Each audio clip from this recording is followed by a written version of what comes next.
Sebastian whisked me out of the way. Unfortunately, that brought his body into direct contact with mine. Danger, Will Robinson, danger. The moment his muscles were pressed against my breasts, my whole body went to red alert mode, or more like hyper alert mode.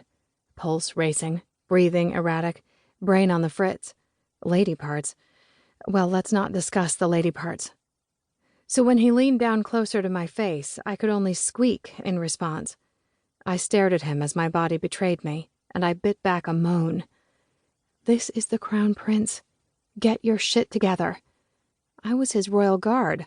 I needed to remember that, except none of that worked to cool the heat of my skin or the decidedly unprofessional tingling in my panties.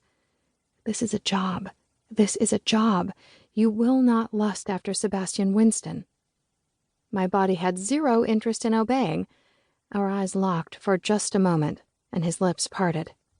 You smell incredible. Do you know that? That? Know what? He was asking me something. I wasn't sure about the context of what he meant, or perhaps his proximity was clouding my brain. This had to be the way that he got away with murder.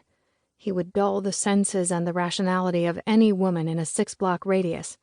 As superpowers went, I had to respect his. Because even though I was a professional, even though I knew better, I still couldn't help myself. I nodded my head. But when he leaned closer, the rational part of my brain clicked into focus, and I said, "What are you doing?" Sebastian leaned closer still, and my eyes fluttered shut. But instead of pressing his lips against mine, he shifted his head down a little further before dusting his nose along the skin of my neck. Heat pulsed between my thighs, and my knees wobbled. Air. I needed more air. He blinked in confusion. There's something really familiar about the way you smell, he whispered against my skin, and then he backed off, deliberately taking several steps away from me. I'm sorry. He frowned. Now I've come across as a total creeper.